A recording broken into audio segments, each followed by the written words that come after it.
what I want to back up what you said. I think that was what I was fishing for, the political situation. I thought there was something very, very, very significant this week. Did you guys read in the Washington Post over the last, I think it was yesterday's article, that there was a little kerfluffle between the White House and the House Democrats? Did you read that story? You know, a bunch of House Democrats. It seems for some strange reason, there's been the last 7 or 8 day period, the polls, the negative nature of the polls with respect to the 2010 November elections have sort of come home to roost for the Democratic rank and file in the House and the Senate.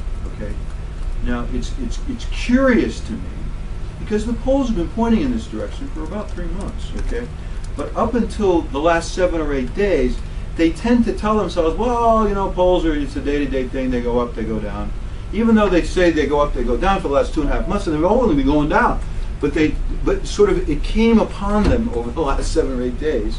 I think it was because of the PPP poll, which is a heavily Democratic poll, and the Democracy Corps poll, which was a heavily Democratic poll, you know, which tends to throw more pro-democratic numbers. The PPP was the last of them to have Obama. ABC, Washington News, and PPC were the last ones to have Obama drop below 50% in approval ratings, whereas Rasmussen had them had Obama drop to as low as 45. He's hit a 45 in Rasmussen for months, for 3 months. But they would say, Rasmussen, it's skewed towards the Republicans.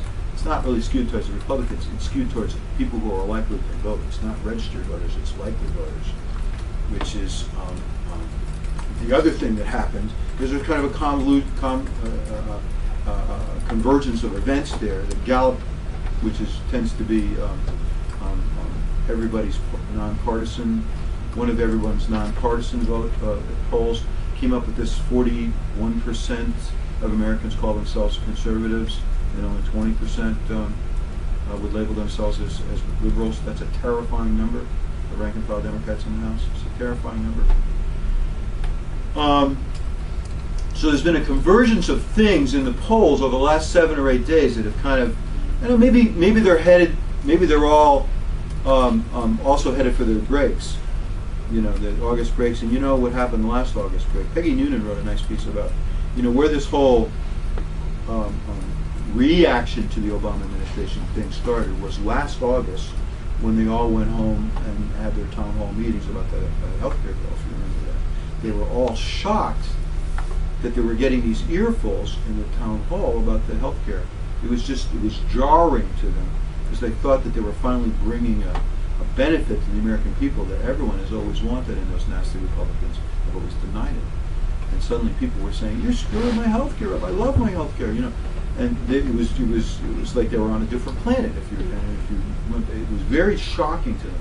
Well, that sort of time warp thing, which started a year ago, has really taken a year to sink in. It's like, I think it's sunk in over the last 8 days. And there was this culminating in what I thought was a fascinating meeting earlier this week, where Obama had to go to the House rank and file Democrats and basically make nice to them, because they were saying, "You've taken us down the road to, well, wait, what did you think you were doing when what did Bart Stupak think he was doing?" It's hard to understand that they didn't get this, but we all don't live in the same perspectives, do we? So, I have a question. Sure. Like during the healthcare debate, how did reporters, like your reporters, report on it? Because things kept changing every day, and it was like a 2,000 bill. So how do you get the facts straight? Because everyone's saying different things. Well, that's the benefit of source development, and that's the once again the reporter-editor. The reporter-editor relationship benefits that. Can I write on this? Yeah, it's for you. Okay. Let me see. We'll do a reader over here.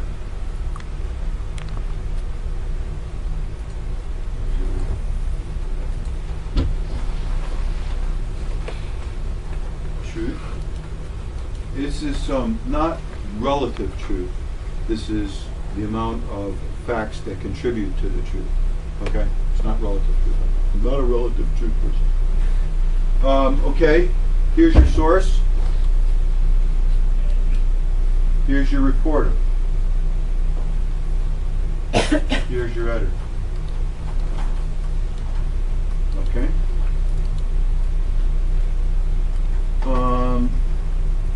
The source who knows the truth that the reader doesn't know, okay, is contacted by a reporter, and you ask a lot of questions, okay, and he's trying to get the ball going this way, okay, and the editor and the reporter are talking, and the source tells them some information, and we sort of go towards the truth for the reader, okay? But when the reader gets the truth, the whole, oh gosh, no, I'm correcting. This is the point. Sorry, I had to write, I didn't draw it. I had to draw two continents correct, and I'm not really that good. Okay, the reader is part of the planet.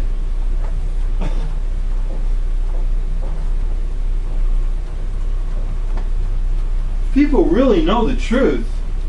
They have reactions to the truth. They might want to change things, okay? That's not that good for this guy.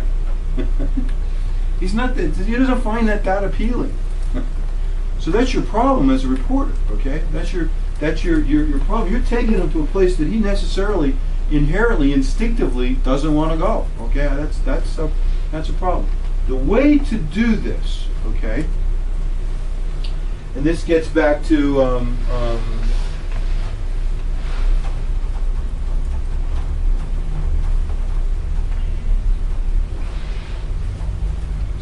gets back to working for Shalom. Okay, you take this guy this way with the help of your editor, slow enough so that the pushback doesn't actually ever get to him. Okay, so the planet changes, but the heat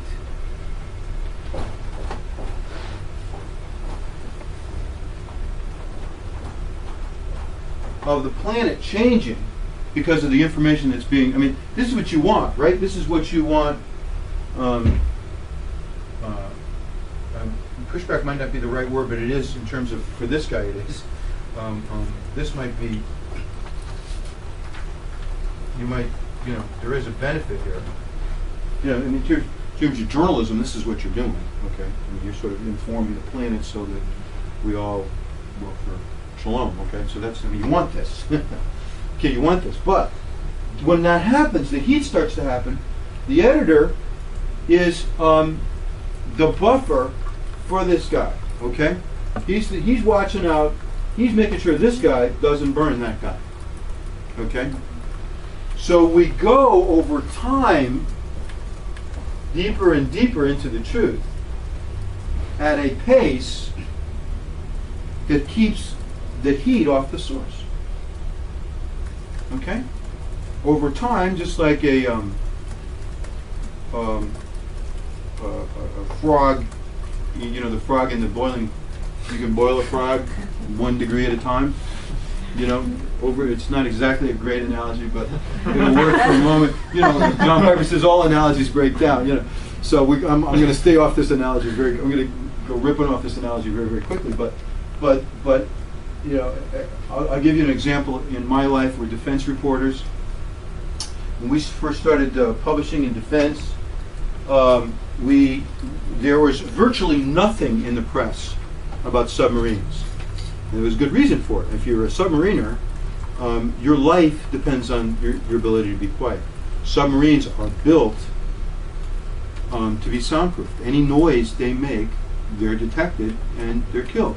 So submariners by nature are very quiet people. Loose lips sink ships. They're big proponents of that concept. Okay, so even within the Navy, okay, submariners didn't talk to the airplane guys or the or the surface ship guys. They just didn't talk. So the admirals would be all around in the joint meeting of all the admirals and everything. They'd be having conversations. The admiral for the submarines wouldn't say a word.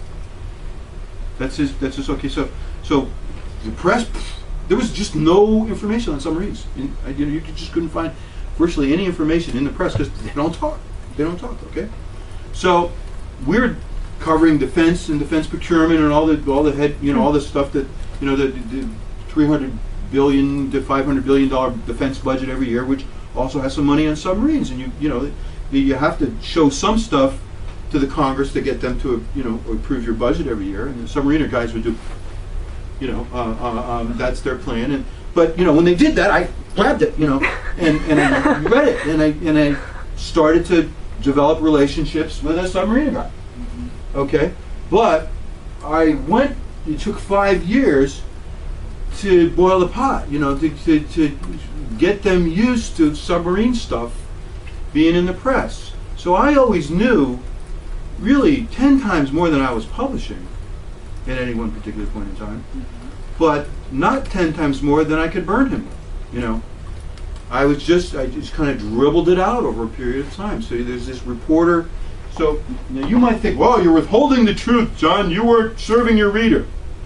And someone might make that argument. Hey, you knew a lot of stuff you weren't telling your reader because you were protecting your source. Are you in this business for your source, or are you in this business for your reader? And that's a legitimate. That is a question. I had one reporter that, oh my gosh, he was the best reporter I've ever had in terms of his relationships with his sources. But he loved his sources more than his readers. I mean, I had to wring it out of him every week. To tell them something of all this stuff, But so that's this editor-reporter relationship. But if you think about it over time, if you've taken the planet all this way over 5 years, where the previous 50 years there was nothing, what'd you do? Did you serve the planet? Did you work for Shalom? Did you get something done? Okay. So your long-term goal justified the withholding of any particular piece of information at this point in this time. Okay, that's a very long answer about Michelle. What Michelle was saying. How is it that when all this stuff was happening and all this, you were deluged with many issues that no one who could possibly understand all the stuff that you were getting deluged on a day-to-day basis. We have those people in this working. Okay, so you can call a guy up and say, what should I be focused on right now? I knew a reporter had broken through when I would hear him. You remember, there's no walls in my newsroom. Okay, a reporter come in, he gets his coffee, and he says, on the phone, he says, what's on your desk? Okay,